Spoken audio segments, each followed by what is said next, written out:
nuts and bolts. We don't have, well, we can do 5/16, right? So what we got here is the original generator. We took off the alternator because it was just really difficult to fit, and I bought some parts to try and fix this back up. The generator I got free, and I was thinking, you know what? The pulley is all the value. I mean, the pulley's not 100%, but we got two. The guy gave me two of them. So out of the two, I should be able to build a decent alternator. I got a voltage regulator. I got some headlight cups. I got the, and I got a chunk of the old bracket. Now, he didn't have much. He only had a little bit. But we were able to rip out a piece to put this back on. This was missing. Somebody cut this off, and we didn't have it. So I put that back on. You can see right there, that's a witness mark where that was welded on. So we're going to try to fit the alternator. The bracket was pretty messed up. You can see he's got big holes in it. I'll figure out what to do with that later. What else? So I'll show you over here, because we were trying to get this alternator or fan belt to fit. And it's Father's Day 2024, and me and Sean are both fathers, but here we are dinking around with these old tractors because we doing some household repairs, and then we got finished. Well, we ran out of material, so we just move on to the next thing. So that's where the bracket used to live for that generator. Somebody had it off. They folded over. This bolt here picks up one of the tabs on the bracket. They folded it over so they wouldn't have to do that. Wasn't sure what's going on with there. They had a piece of plywood in there. Yeah, boys and girls, that's plywood. Yeah. For a spacer. Yeah. And we're just trying to get this set up. I guess because it was an annoying job and we were trying to get it done. Because I still want to work on the exhaust. You can see we got the parts laying on the floor. And we're going to try to make something work with that. What else? So yeah, we'll hook up the, I guess we're going to try to hook up an original generator to it. Give it some good old-fashioned 12-volt DC, no rectifier. So we'll see how that goes. 2 5/16? Yeah. A couple flat washers and you're good to go. So we've still got to make a piece that does the adjusting, and then we got to figure out if that's going to interfere with the governor linkage, because the big hole in that bracket allows this guy here to have some clearance. So I'll do a recap on what we got done so far. We got it in the shop, you can see. I got some parts from all Tractors. I think it's called All Tractors. Sue down there got me some parts. We discussed that earlier. And what did we do? So for the electrical, we'll go by. We needed some information on the TEA20. I didn't show all the welding and stuff because it's really hard when we're not set up. So just to clue you in here, we set this up. That's a new starter solenoid, because the original switch on these tractors, you actually you engage the starter through the shift lever, and it activated that switch. We went through that in a previous video.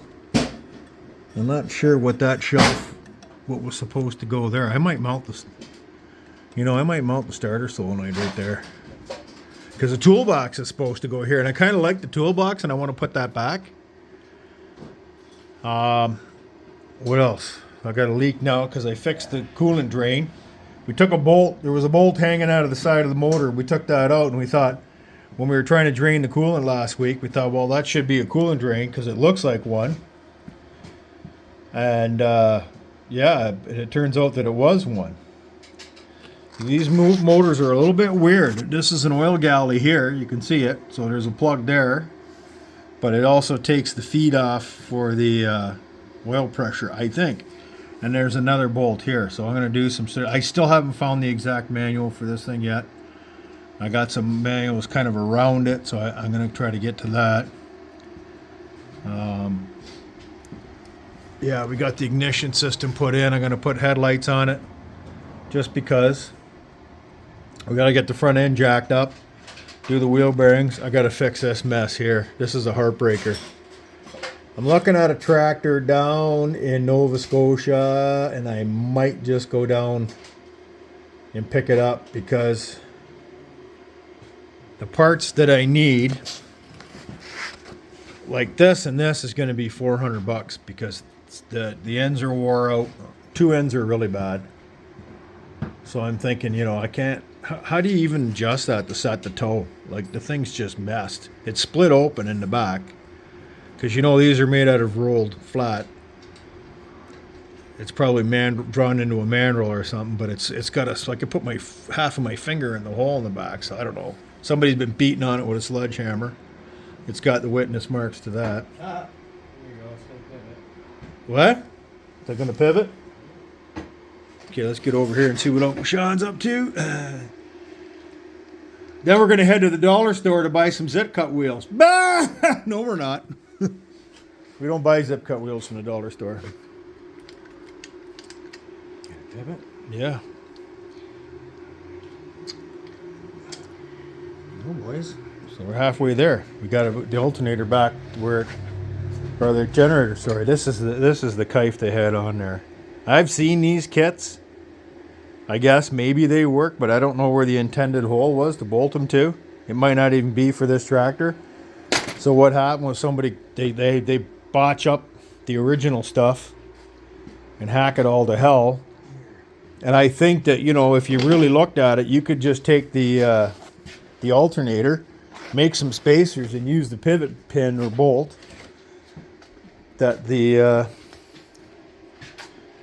alternator swung on, or the generator swung on. So right now we don't have a long all the way through bolt, so we're going to leave it like this. I think this is going to work out fine. 2 5/16. I mean, really, if you think about it, it doesn't matter. And there's that bolt that goes into the timing cover.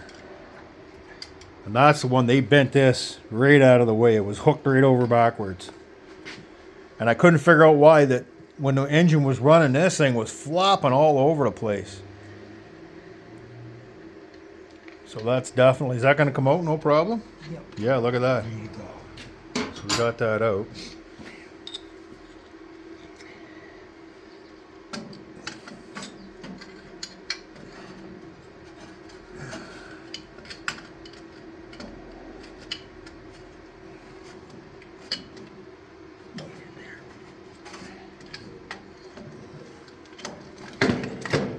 Need a hand?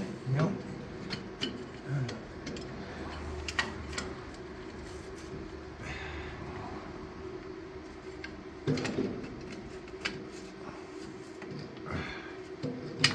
Oh, he's got it in the hole. There you go.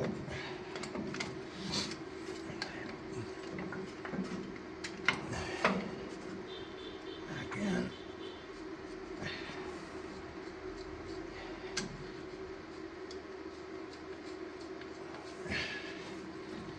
Hey, buddy. Okay, that's the only issue, right? Is that linkage. But what changed? What did they do? Back up against that linkage. That's the question, right? What did they change? I've got a ball bearing Heim that I can put on there. I think that linkage should ride over top of that. That's what I think. Do you think it will? Yeah, I think that linkage should be straightened to go over top of that bracket. I think so. It's bent down right here. Yeah, there's a kink in it. Yep, that linkage should come off. We'll straighten it out and then we'll arc it at the top. We'll readjust the throw. That's why it's doing that. It's supposed to be up the top. Look at it's hitting the linkage now. Yeah. Linkage supposed to be over top. We bench tested the generator. We applied 12 volts to the field, and the armature turned. So we think it's going to work. We're hoping. So this is going to be a long There could be probably going to be another video coming up when we finish this. We'll pull the carburetor off. We'll reroute the fuel line properly. I'll make up a tubing fuel line because this is just junk. the way it's set up. It's stuck in the linkage. It's stuck against the exhaust. It's just a recipe for disaster. Before I know, all you guys know, this is a generator tank. And this is actually a fix that's on a couple of the tractor sites to supply this part. Because depending on how the tractor goes, we might throw the original tank back in. We'll get one reproduction tank and put that in. Because I don't like this, but I mean, it's there, it's working right. It's not the end of the world. But like I said, I'm not a real big fan of it. I'm not a real big fan of how it's installed. I don't know why it's so, well, they tried to put clearance in. Now, if they turned it around, they would have better clearance for the petcock. So I'm going to play with this after. But anyway, I just wanted to give you guys an update in the TEA20. I'll get a public service announcement for all you guys. Okay? And it's kind of important that we talk about this, because it's the elephant in the room. This is not a Heim joint. Okay?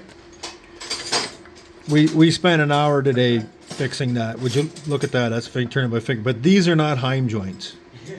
Not even close. I mean, you could use it as a Heim joint, but they're sloppy as hell, so you wouldn't want to set up your steering or your suspension with it. I built a lot of race cars. Yeah, this is just a swivel ball. And, you know, I mean, you could take it and weld it up and mash it and try to turn it into hot rod parts, but believe me, it's not it. I've got Heim joints. I'll show you one day what a real Heim joint looks like back from the racing days, and that's not it. So, the pluses on this tractor is the steering's tight, really tight. That's a huge bonus. So that was one of the first things I checked. But yeah, anyway, we'll go from there. And I'm going to end this video now because we're probably not going to do too much more. Just going to maybe see how this fits and then go and have some Father's Day supper. I think we got a steak. Ridiculous. We got a steak happening. What? So we're going to see. Anyway, we'll dial you guys back in when we get further ahead and figure out what we're doing. Take care. Like, subscribe, ring the bell for more Gray Fergie. TEA20, the 28 horsepower wonder from England, and we'll get going more. Talk to you soon. Bonus video, sweethearts. Look at this. That's a Heim joint, okay? That's a precision Heim joint. It's made for race cars. Well, it's made for all kinds of things, but there's no play in this. Okay? This is the setup that you use. This would replace the tie rod end. You can see the taper adapter. This is adjustable to put the car in the bump and check your toe. So this is what I'm talking about. You don't use tractor parts on cars. That's just dumb. I said it. It's dumb. D-U-M. You can buy left-hand thread taps for these. You can buy the right-hand thread taps. You can make all kinds of wonderful things. It's called All-Star. Chad, look it up. Get an All-Star catalog. Okay? And they make everything for when you're building those jalopies. So you don't build something that's going to kill somebody. And get some regular quality zip cut wheels. Stay away from the dollar store junk. Wear safety glasses. Wear hearing protection. Put the guards back on. Public service announcement. We'll catch you later. We're going hard. Okay? We'll see you soon.